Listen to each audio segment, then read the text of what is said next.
most fascinating things about going to the coastline for like the peace of looking for things is I find myself trapped behind a very, very slow car. And I'm very aware that I'm like headed out there for the idea of going to find peace.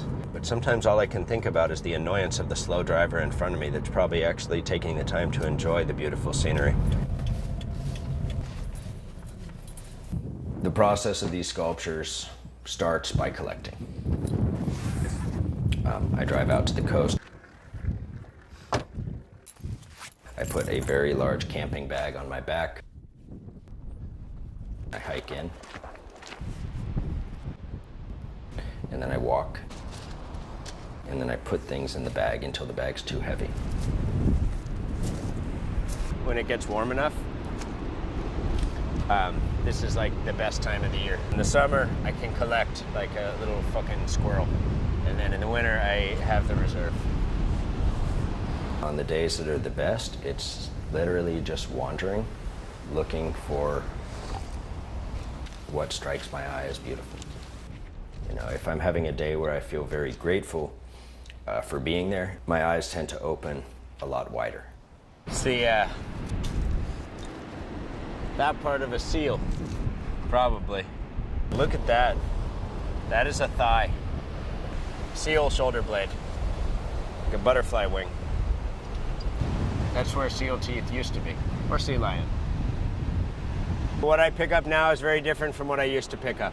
The ocean salt wood tends to stay like very dried out and very hard, and what's left is the hardest part of the wood, and the like pointless part of the wood get knocked off by the waves, and so what you're left with is like the real wood underneath the filler wood that just kind of takes up space on the outside, like the real thought underneath the bullshit that trails through our mind all the time.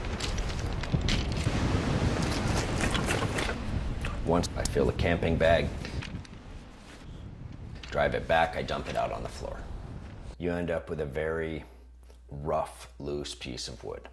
I start using saws and knives, where I'll cut the large pieces off, I'll break them, I'll chop an end off, and then I get a very loose form. I'll take a smaller knife and I'll start whittling parts of it.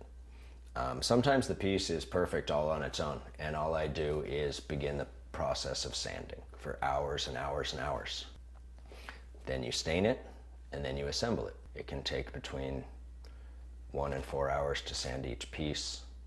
Hundreds of pieces being put together, stained, and then assembled. It takes quite a while, you know, and how the final piece looks is almost impossible to determine. The final process is kind of like opening a gift. Each added bit of material, as it builds on the previous ones, it will kind of determine where it's going to go.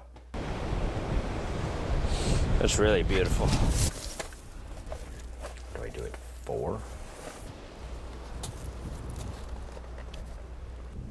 Same reason anyone does anything. We're people, we make things. We're really good at making things, and we're really good at destroying things. I'd rather make things.